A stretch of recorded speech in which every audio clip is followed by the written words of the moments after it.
I really don't see how Marathon makes it to launch. Like, this was 2023 when this was posted. Bungie asked them whether they would buy the game if it were hypothetically released the next day. As per the source, none of the invited Escape from Tarkov players raised their hand. After reading this Forbes article, as the title says, it's just over. So somehow after their stolen art was revealed, more and more has come out, and employees are starting to speak out, and it is just terrible. This was a really good article, which was put out yesterday. And the first sentence, I've tried to put this off for a while now, giving Marathon the benefit of the doubt in terms of fixing what ails it, and maybe snagging an audience that's large enough to make it at least sustainable, but no, it's over. And I feel exactly the same way. I played all the Halos, played Destiny 1 and 2, got every DLC, and even after the alpha playtest where people were concerned with some of the fundamentals of it being a hero shooter, I still gave it the benefit of the doubt. I liked the art, and I think that's what got everyone. Everyone thought it looks unique and different. Some people liked the art, some people didn't like it, but the art was the selling point.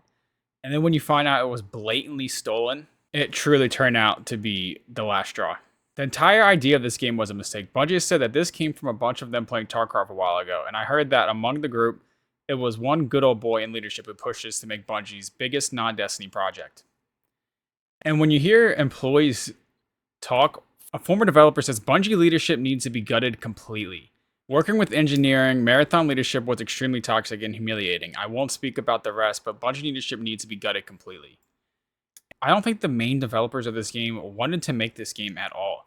They made huge cuts nearing the end of Destiny, and I was surprised this game was coming out in 2025. This is very rushed. I thought they were keeping this under wraps, that they were confident in what they were working on. Kind of like the GTA approach where they're teasing you, they're bringing you along, but they're really not giving you a ton. This game didn't give us anything and then dropped a September release. It was rushed, and they just don't have the employees to keep up with this, and that's why the art was stolen in the first place. And this isn't the first time this has happened. I mean, this was back in Destiny 2, but look at this. In Destiny 2, they were blaming this on third parties, but doesn't this remind you of the Marathon art? It's not even like they're stealing a concept. The entire piece and idea was stolen here. Blatant. When you see the company do this over and over again, you can't blame anyone but them. And the reason for this probably comes from the cuts. They weren't ready to make a game like this, but with the pressure of the higher ups, because you got to imagine a live service shooter was a big selling point for Sony. And the devs probably didn't want to make this game because they probably didn't feel like they could make this game. It was reported over the weekend that Bungie's morale is a free-for-all. The vibes have never been worse. Employees throughout the studio are fearing what might happen to Bungie if it fails to perform well commercially. All while the developer has had to scrap its plan to launch pre-orders this summer and is considering a roadmap of public playtests instead of a full open beta in August ahead of its scheduled release.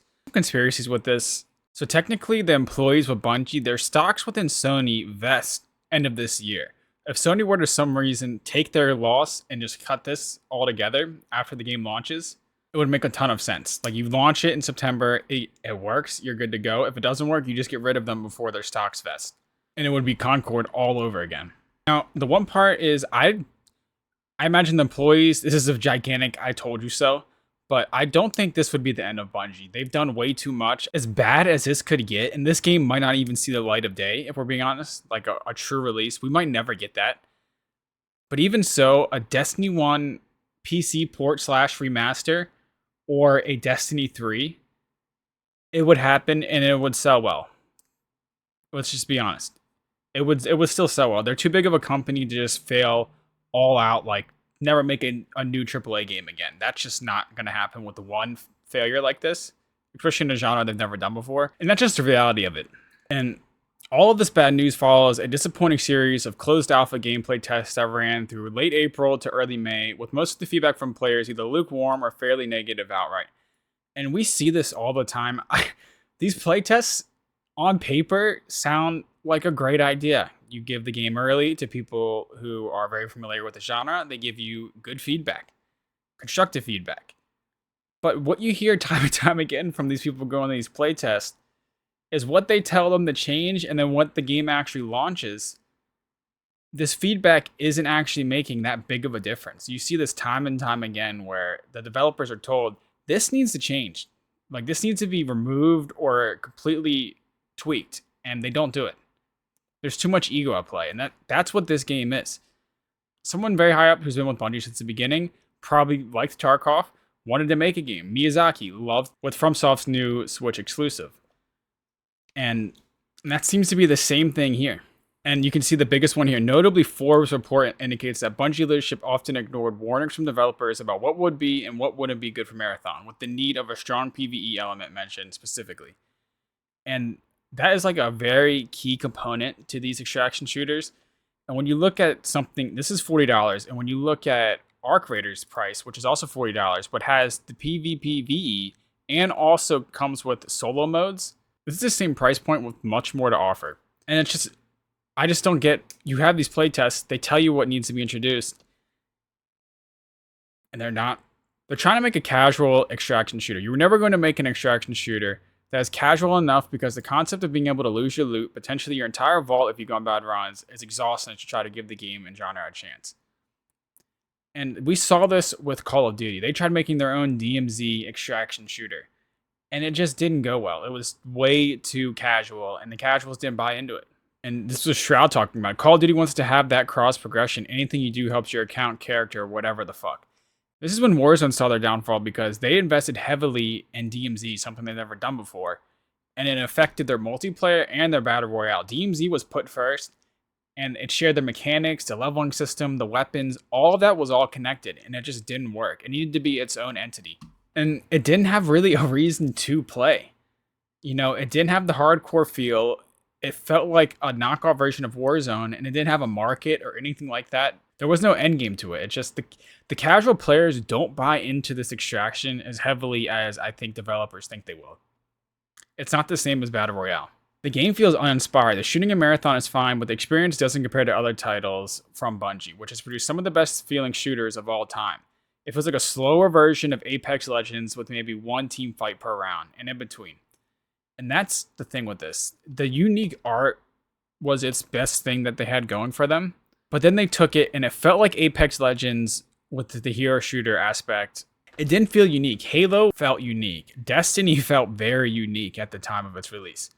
This does not feel unique or have any really redeeming features or qualities. And that just again points to this was something that the developers didn't want to make and was just rushed. This is as blatant as a trendy cash grab as you're going to get. And the idea that this is an extraction shooter that should use a hero model has not landed well at all. And you just can't, that formula doesn't go well with an extraction shooter. Battle Royales and extraction shooters where you load in and the match is like 25-30 minutes. Those are purely about the story of that single match. It's the survival and the story of that game. And you want your own character that you can customize, not a predetermined, pre-selected character. And then Arc Raiders comes in, ball swinging, and releases their own early access at the same time, and the timing couldn't be better for them. All you have to do is look at the fact that Arc Raiders player count went up every single day in its alpha, where Marathons almost always went down. By the end, it was sub 20% of what it started with. Twitch viewers were even worse, going from 150k at launch as big streamers tried it, to 1 to 3k a few days later near the end, where big chunks of that might even be 1 or 2 Destiny streamers alone. And this is a big thing I've seen, but the game ignores solos, and I kind of pointed this out with Arc Raiders. The game ignores solos, but you need to convince 2 friends to buy it, likely at an upcoming $40. And then again, it goes into the plagiarism. We've all seen this by now. They were blatantly stealing things. Escape from Tarkov playtesters that played this 2 years ago also shared similar complaints, and that was over 2 years ago. None of them liked it. They just take it, and it's essentially a 1-to-1. They changed. There was one part where it was the 2B that they changed into a 2.8. The same exact symbols, just minorly tweaked. I think that was it. It was just, they had one unique feature, and it was the unique design. Whether you liked it or not, that was the polarizing thing that got people talking, was the art design and the aesthetic. And when that one thing you find out is completely stolen, and they can say that it was only a few assets, but regardless, how are we supposed to believe that at this point, when it was that blatant, and when you can see the 1-to-1 grabs of the art? A delay. It would be impressively stupid to actually release this game in 4 months given both these recent events, and that we're only seeing a small amount of new content and some balance and visual polishing for launch. But you can simply not cancel this game at this point. After over 5 years of work, even if it should have died ages ago, Sony alone would never allow that. I think that's the problem. Sony is going to be pushing this game to come out so they can get an answer on whether or not their Bungie investment was worthwhile before the stocks kick in. If it were up to Bungie, they'd probably delay this into next year and rework all of it because fundamentally, this game is flawed. This will hurt Bungie and its actual healthy child, Destiny. There will be layoffs, more layoffs. There will be Sony takeover of leadership as they bail out with millions invested cash. The only thing I don't believe will happen is the complete dissolution of Bungie, as that would be a bridge too far in terms of Sony being embarrassed. A storied brand has collapsed under its tenure, one they paid $3.6 billion for. It would be a horrible look to immediately kill another game like they did with Concord. And Marathon will be given some time to fix and improve things. I don't think any amount of time will be enough. I realize this is an utterly brutal article. It's the longest one I've written in ages, but at this point, there is no doubt the writing is on the wall. And it's disingenuous to ignore that. If bad things keep happening, I will write about that, but I think it's overwhelmingly bad things from here. This game could work, and it could be sustainable for a few years, but will it be good enough by September?